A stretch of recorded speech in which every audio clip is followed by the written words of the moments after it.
Muy bien, hermanos, vamos a continuar con esta hermosa reflexión, ¿verdad?, que estamos realizando de las palabras pronunciadas por nuestro Señor Jesucristo desde la cruz del Calvario. Hemos estado ya pasando por las primeras 4 de ellas y en esta última oportunidad vamos a estar pues viendo las 3 restantes, hermanos. Así que les invito a que vayamos una vez más al Evangelio según San Juan, en el capítulo 19. Vamos a leer los versículos 28 y 29, en donde encontramos la quinta palabra pronunciada por nuestro Señor Jesucristo desde la cruz del Calvario. Dice allí la palabra del Señor, San Juan 19:28. Después de esto, sabiendo Jesús que ya todo estaba consumado, dijo, para que la escritura se cumpliese: tengo sed. Y estaba allí una vasija llena de vinagre. Entonces ellos empaparon en vinagre una esponja y poniéndola en un hisopo, se la acercaron a la boca. Allí encontramos, hermanos, la quinta palabra pronunciada por nuestro Señor, que es: tengo sed. Y podemos darnos cuenta que no es una petición. Si la analizamos, el Señor no está pidiendo que le den de beber. Es más bien una afirmación. Porque si nos fijamos, pues había sensaciones físicas más fuertes, como el dolor. Sus manos estaban allí traspasadas por los clavos, sus pies, sus espaldas estaban desgarradas por el azote. Entonces, sensaciones físicas las había más fuertes que la sed que nuestro bendito Salvador en ese momento estaba experimentando. Sin embargo, hay esta afirmación de su parte para darnos una poderosísima enseñanza de lo que estaba precisamente sucediendo en la persona del Salvador. En ese momento está allí Cristo con su cuerpo desgarrado, todo su ser, ¿verdad?, en un cuadro terrible. Si pudiéramos imaginarnos a la persona de nuestro Señor en esa cruz, su rostro desfigurado, sus manos laceradas, sus pies, sus espaldas, en fin, todo su cuerpo, bien pudiéramos decir toda una sola llaga. Y cuando el Señor afirma, tengo sed, está diciendo que precisamente ese cuadro en el que Él se está mostrando prácticamente son las consecuencias de el pecado, bendito sea Dios. Ya que, hermanos, es precisamente la sed espiritual, es precisamente la sed de Dios la que lleva a las personas al pecado. Como alguien dijo, ¿verdad?, que fuimos hechos por Dios y nuestra alma nunca va a encontrar satisfacción o descanso hasta no hallarla en Dios. Es por esa misma causa que nuestro bendito Salvador allí en su ministerio terrenal hizo una invitación muy hermosa. La hallamos aquí mismo en el Evangelio según San Juan, en el capítulo número 7, versículo 37 y 38. Dice allí nuestro bendito Salvador, San Juan 7, 37 y 38. En el último y gran día de la fiesta, Jesús se puso en pie y alzó la voz diciendo: si alguno tiene sed, venga a mí y beba. El que cree en mí, como dice la Escritura, de su interior correrán ríos de agua viva. Bendito sea Dios. Hace el Señor esta hermosa invitación porque hay una sed natural en todo ser humano de parte de Dios. No es una sed, ¿verdad?, que pueda satisfacerse de una manera física. Es una sed que solamente puede satisfacerse de una forma espiritual.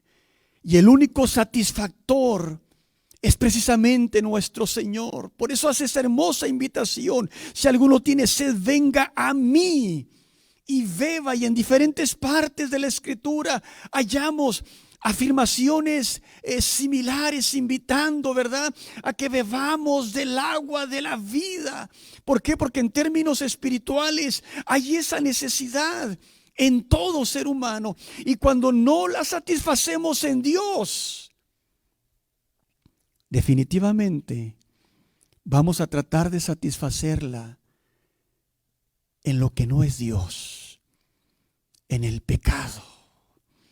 Y cuando hacemos eso, no solamente no somos satisfechos, sino que el pecado nos destruye. Es por eso que estando allí el cuerpo del Señor todo lacerado, sus labios resecos, hace esa expresión: tengo sed. Es por ello que el Evangelio hace esa hermosa afirmación.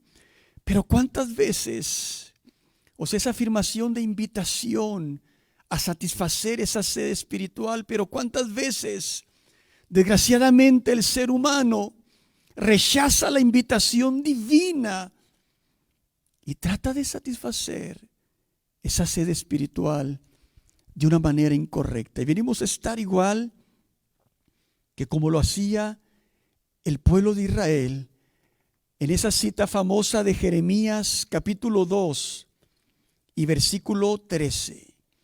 Jeremías 2:13 dice allí la palabra del Señor, hablando precisamente a su pueblo y de esta hermosa invitación: porque dos males ha hecho mi pueblo.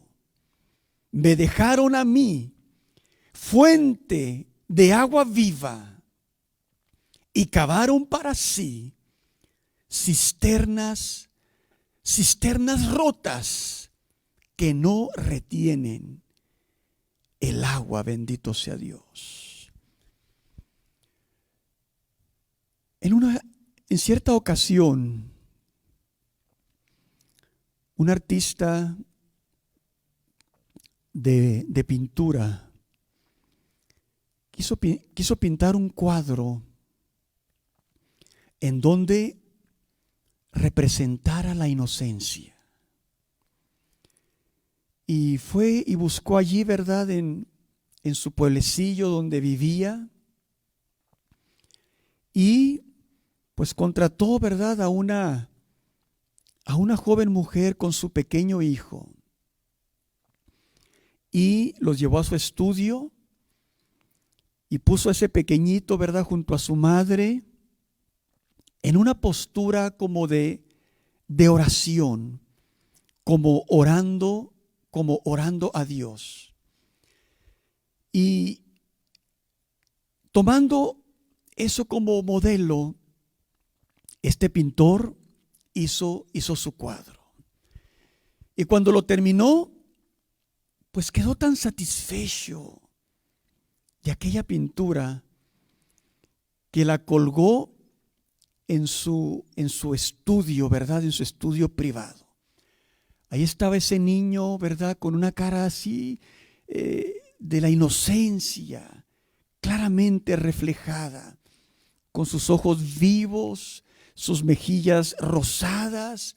En fin, le dio mucha satisfacción a este pintor esa reproducción que él hizo en ese cuadro. Pasaron los años, envejeció este hombre y tuvo la idea de pintar ahora un cuadro, pero que reflejara el crimen. Y para ello, pues fue a una cárcel, ¿verdad? Una penitenciaría, y empezó a buscar entre los presos. Y vio a uno, ¿verdad?, con rostro demacrado, con las huellas, ¿verdad?, del vicio reflejadas en su rostro y en su persona. Pidió permiso, ¿verdad?, a los directivos de la penitenciaría para que, siendo escoltado, ¿verdad?, este preso, lo pudieran llevar a su estudio y que le sirviera de modelo. Este preso hasta se alegró, ¿verdad?, de esa, digámoslo así, iniciativa de este pintor, porque dijo, bueno, por lo menos voy a salir un tiempo de la cárcel y demás. Muy bien, llegaron allí al estudio del pintor y lo colocó, ¿verdad?, en un lugar para que le sirviera de modelo.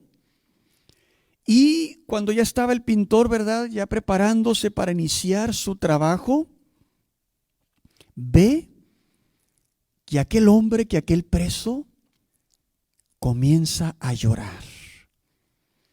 Y el pintor le dice, ¿está bien?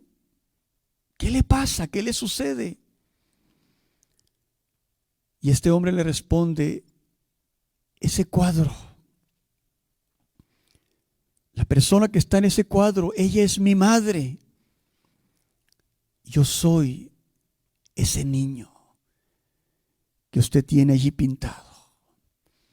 Cuando el pintor escuchó esas palabras, se quedó completamente sorprendido y pudo darse cuenta la terrible transformación que el vicio y el pecado habían hecho en esta persona.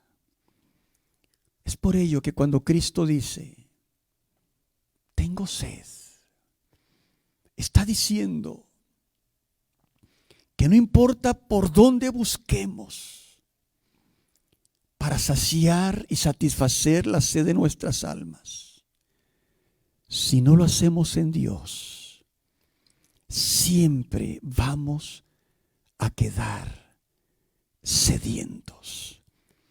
Y el pecado, lejos de satisfacernos, va a ser como aquel vinagre que le acercaron a nuestro bendito Salvador. Porque dice la Escritura allí en San Juan 19:29, cuando él pronunció esta palabra, tengo sed, que estaba allí una vasija llena de vinagre, y que ellos empaparon en vinagre una esponja y poniéndola en un hisopo se la acercaron a la boca. Eso es lo que el pecado hace para satisfacer la sed del ser humano, la sed espiritual del ser humano. Le da vinagre en vez de agua refrescante. Y detrás de ello, las terribles consecuencias que el pecado deja en nuestras vidas. Por ello, aprendamos esa lección objetiva que nuestro bendito Salvador nos enseña a través de esa expresión y a través de ese cuadro y de esa imagen que Él está allí reflejando. Para que no corramos más por el desvarío del pecado, y vayamos a Él, que es la fuente de agua viva para satisfacer nuestras almas. Muy bien. Ahora pasemos a la sexta palabra que el Señor pronunció desde la cruz del Calvario. Y se halla también aquí, en este mismo Evangelio de San Juan, en este mismo capítulo 19, en el versículo 30, que dice: cuando Jesús hubo tomado el vinagre, dijo: consumado es. Y habiendo inclinado la cabeza, entregó el Espíritu. Esa es, hermanos, la sexta palabra. Consumado, consumado es. Y podemos decir, hermanos, que es un grito de triunfo, que es un grito de victoria. En ese momento, ante los ojos humanos, Jesús era un fracasado. Ante los ojos de sus enemigos, de los sumos sacerdotes, de los ancianos, en fin, de los líderes judíos, ante los ojos de ellos Jesús había sido vencido. Jesús había sido derrotado por ellos. Lo habían llevado a la cruz. Lo estaban ejecutando. Pero, hermanos, en realidad, ante los ojos de Dios, Cristo era todo un victorioso. Cristo era todo un vencedor, porque estaba logrando la misión para la cual había venido a este mundo. En estos últimos momentos de su sacrificio, Él pudo darse cuenta que finalmente lo había logrado. Si Él hubiese rechazado, hermanos, el ir a esa cruz, como Satanás muchas veces se lo insinuó, como su misma naturaleza humana muchas veces se lo suplicó allí en Getsemaní, por ejemplo. Toda su naturaleza humana, su ser humano, le suplicaba que no fuera a la cruz. Él mismo rogó al Padre: si es posible, pase de mí esta copa, pero no sea como yo quiero, sino como tú quieres. En fin, en otras palabras, mucha oposición había tenido nuestro bendito Salvador para lograr expiar nuestro pecado en la cruz. Pero Él pudo vencer todos esos obstáculos. Y en ese momento en que estaba ya por morir, prácticamente estaba diciendo: lo logré, lo he conseguido, consumado es.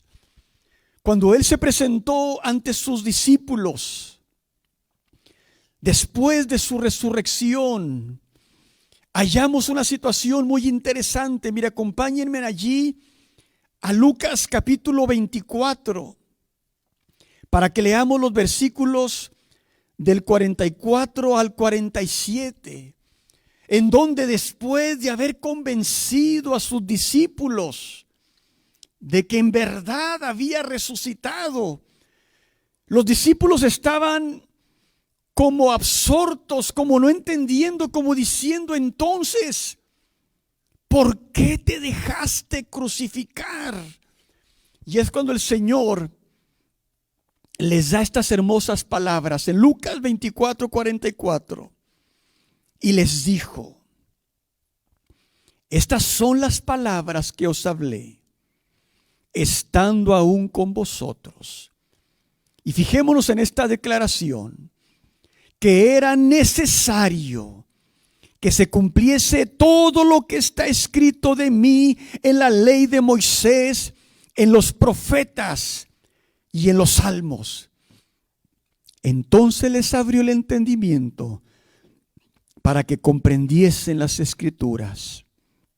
Y les dijo: así está escrito, y así fue necesario que el Cristo padeciese y resucitase de los muertos al tercer día, y que se predicase en su nombre el arrepentimiento y el perdón de pecados en todas las naciones, comenzando desde Jerusalén.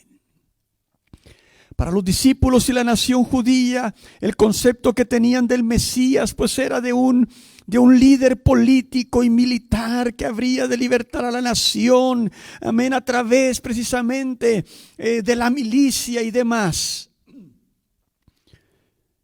Y ver a Cristo en la cruz pues era todo lo contrario.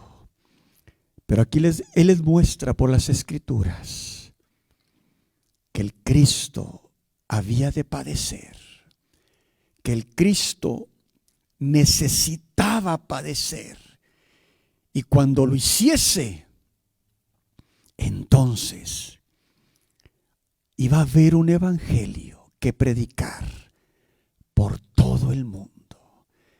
Un evangelio que significa buenas noticias, un evangelio de salvación, un evangelio de arrepentimiento y de perdón de pecados.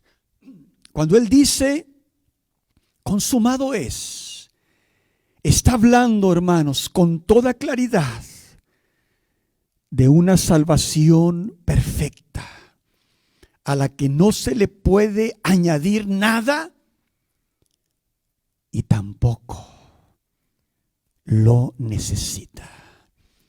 Por esa razón, cuando usted y yo ponemos nuestras vidas y nuestra esperanza en Jesús de Nazaret,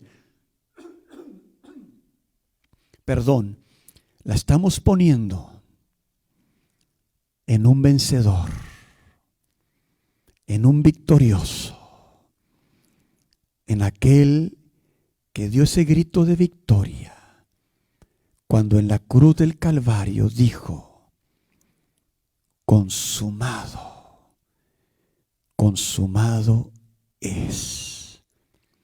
Alabado sea su nombre. Muy bien, hermanos.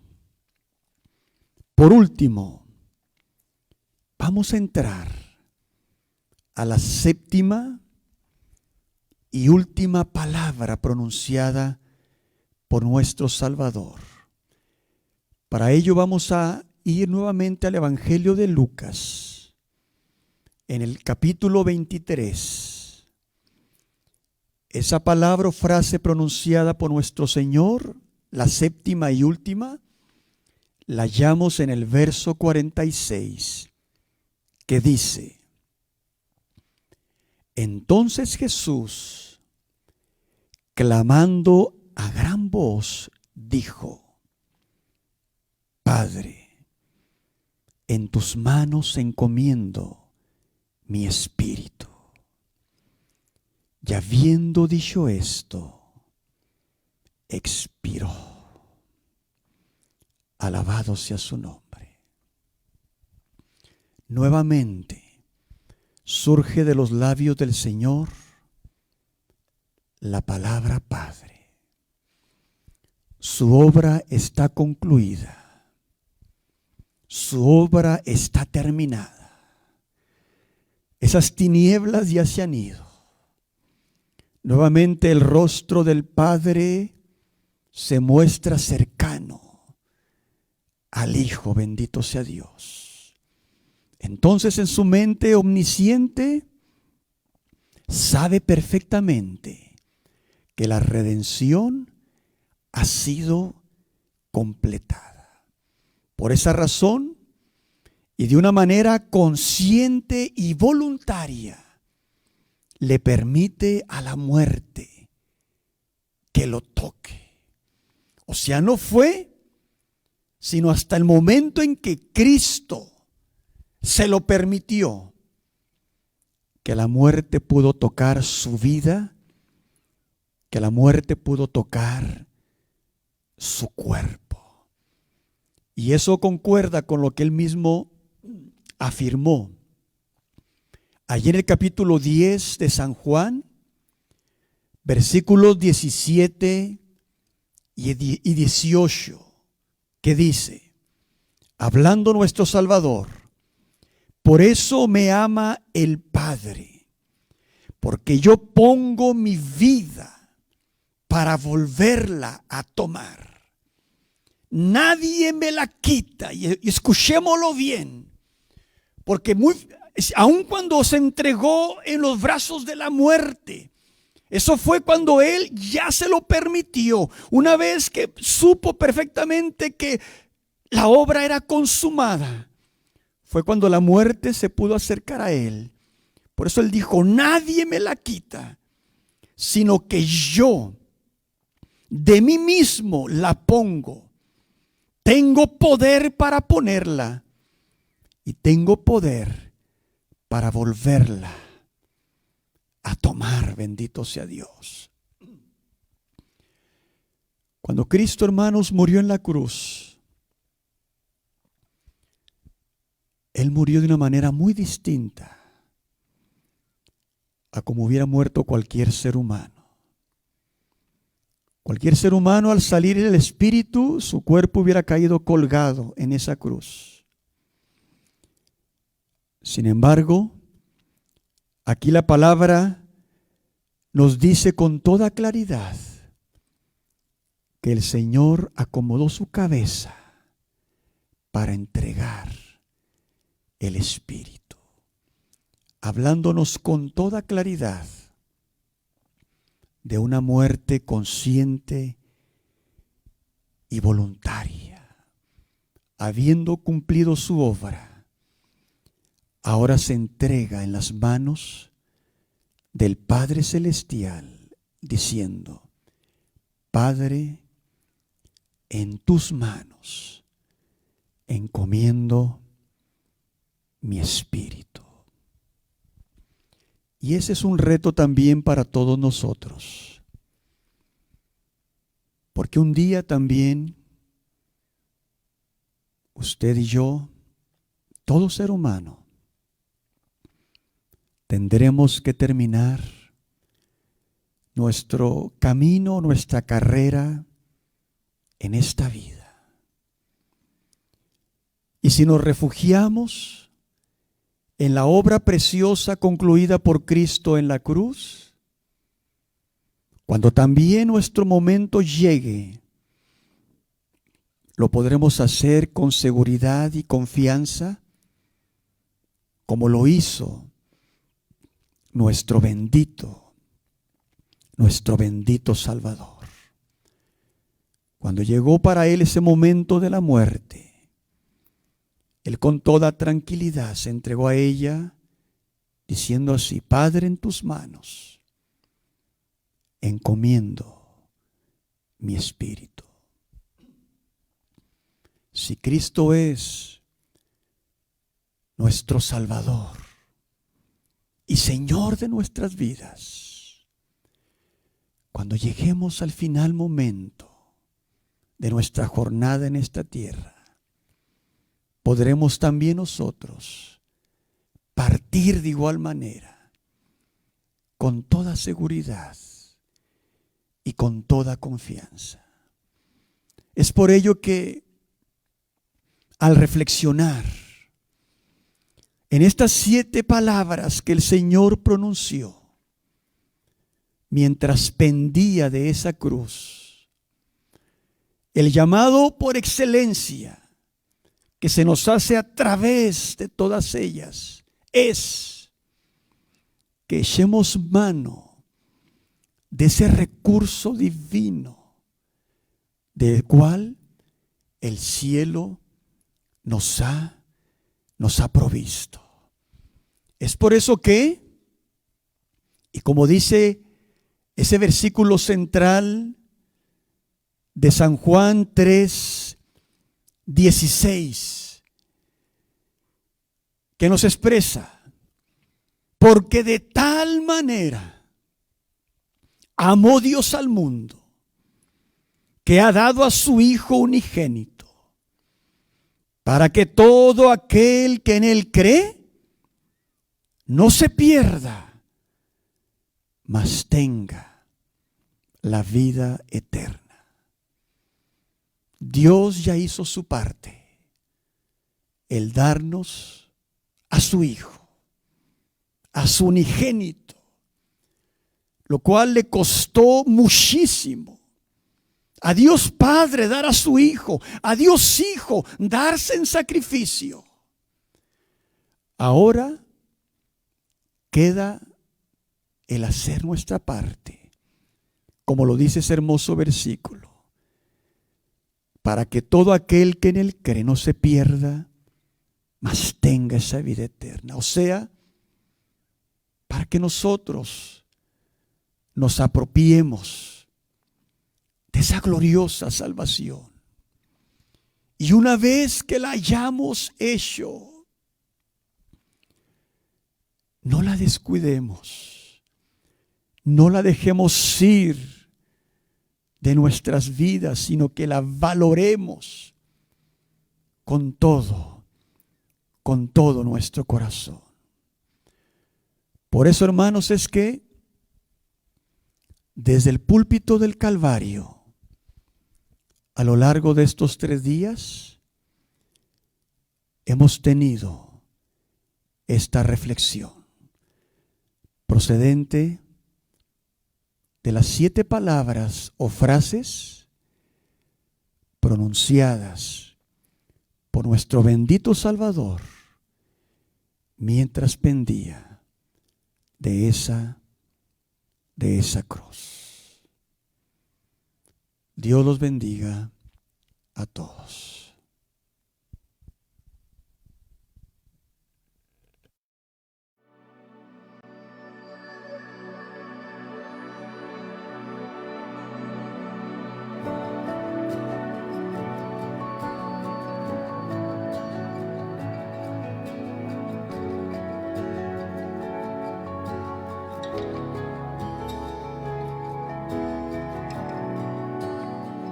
Preciosa sangre se derramó,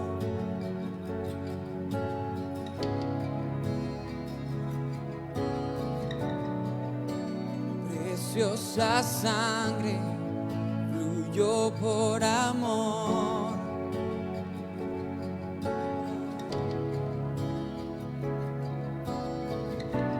sobre ti el dolor, tus venas lloraron. Jesús, Jesús, Jesús. Todos juntos creemos esta tarde. Hay poder en la sangre que fluyó por amor. Hay poder en la sangre que Él derramó.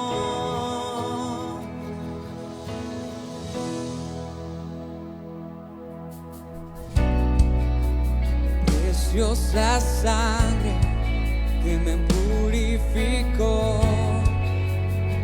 Gracias, Señor.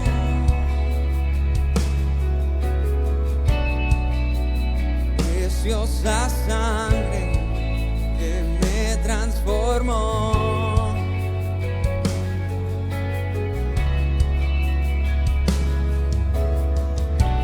Sobre ti el dolor, tus venas lloraron. Jesús, Jesús, Jesús. Oh, yeah. Hay poder en la sangre que fluyó por amor.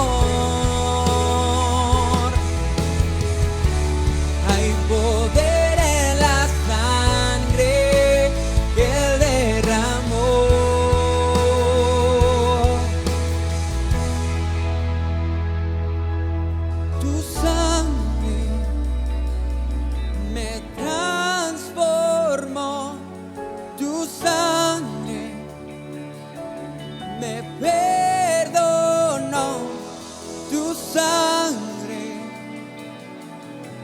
me limpió, tu sangre me sanó, tu sangre me salvó, tu sangre me transformó, tu sangre me perdonó, tu sangre me limpió, tu sangre me sanó, tu sangre me salvó, yeah. Hay poder